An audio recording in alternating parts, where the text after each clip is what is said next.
Good morning, everyone. This is Financial Literacy 101. I'm your host, Ross World. The state of the economy.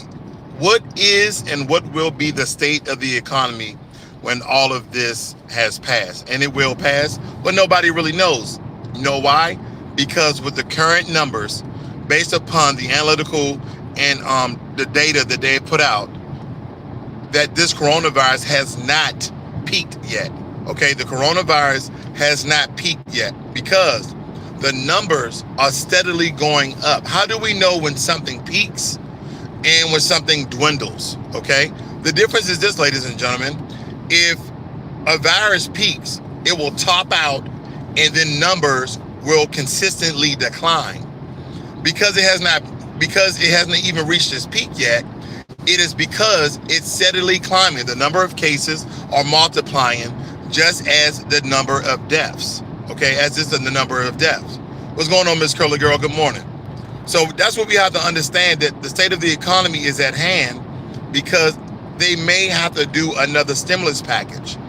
At first, President Trump said that he was going to open up the country on Easter, which I think is April 6th. I don't know.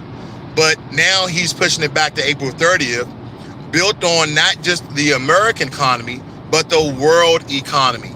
And Americans, for the most part, some states are doing their best to stay isolated, while other states like Louisiana, they're number 2 in the amount of cases, and they're number 2 in the amount of deaths next to New York. Okay, Louisiana already has 150. This is putting a huge strain on the economy, not just the federal economy, but their state economy. And we know a state like Louisiana has a very small budget to a state of New York. And if you ever know anything about Louisiana, ever been to Louisiana, there are a lot of low impoverished and low ran down neighborhoods, more so than other places in the United States. So we have to understand the concept of money in this particular point. There are only a few businesses hiring people. I believe Amazon, Walmart, Target, big consumer places where we shop at for those essential items. So if you're out of work and your job is going to, save your job, pay your job, I would still probably go do one of those other jobs because we don't know what we're going to go through throughout this next year. And you may need more capital. You may need more money in your bank account to pay for those essential things.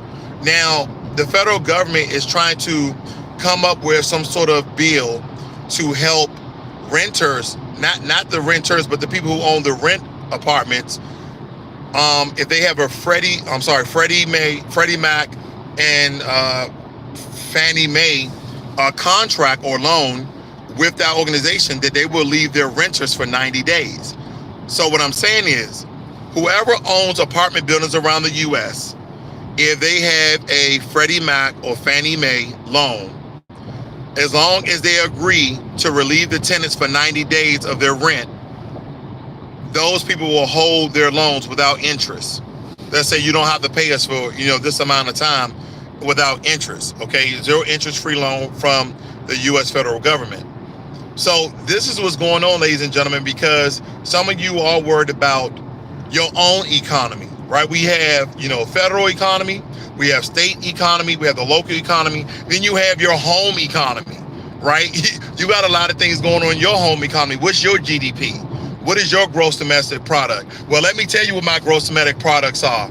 Is rent, it's food, it's water, it's trash, it's electricity, it's these games I got to keep going on. My kids gonna go crazy. I got to keep going to the grocery store and buy things because the only thing people are doing is watching movies and eating. I have my own economy over here, and I still need money for gas, and I still need money for healthcare. So these things, we have to keep foremost in our minds. We're waiting for the government to bail us out. Think about that. We talked about how the government during back 2008, 2009, during the recession, how Obama had to do a bailout plan to bail out private businesses to essentially save the economy. Well, ladies and gentlemen, just the way George Bush did when he sent, was it $1,000 to every taxpaying American to boost the economy, to jumpstart the economy so people can go out and buy stuff.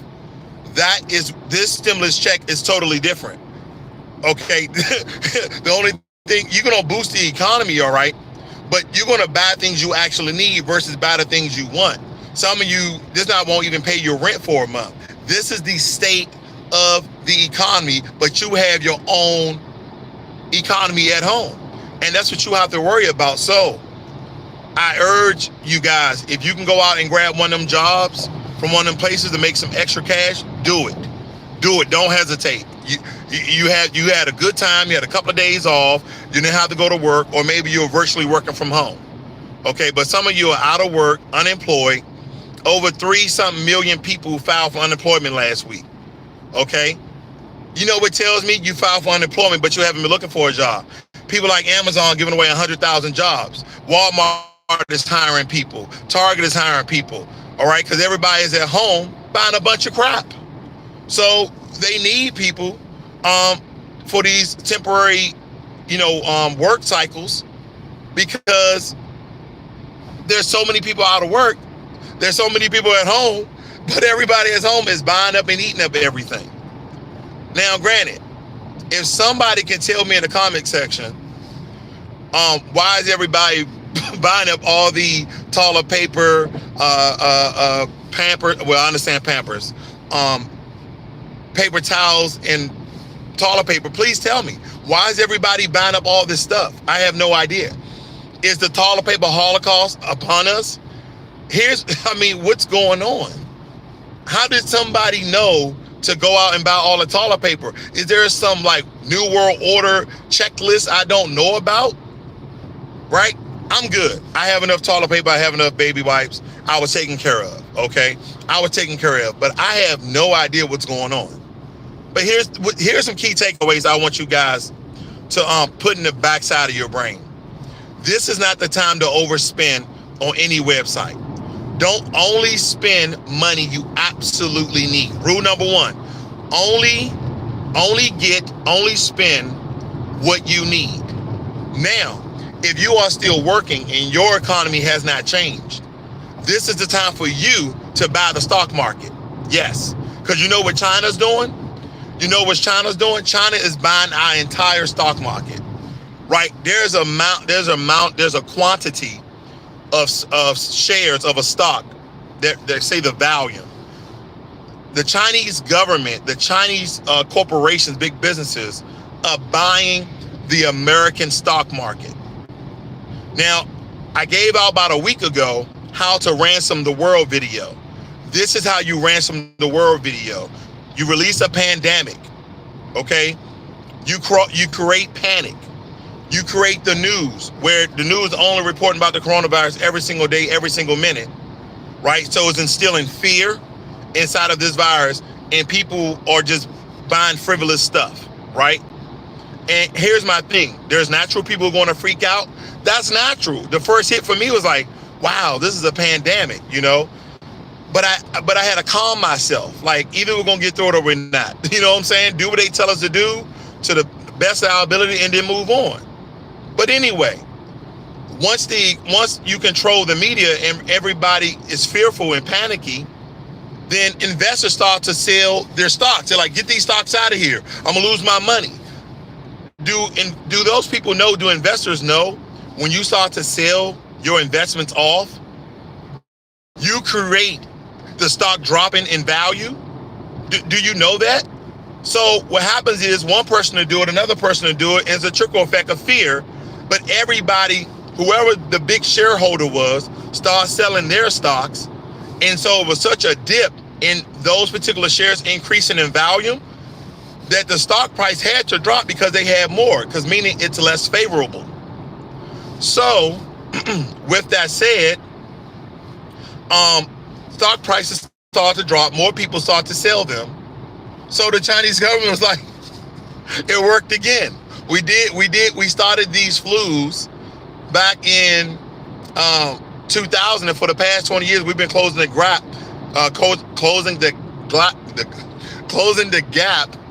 on the GDP of America. We're the second most powerful country in the world. China is, yes.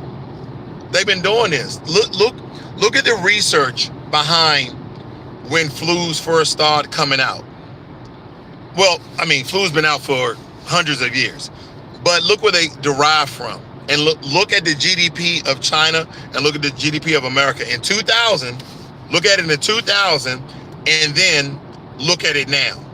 It's a huge difference. We used to have a 11 point gap in our GDP towards China. Now it's only like 6 or 7.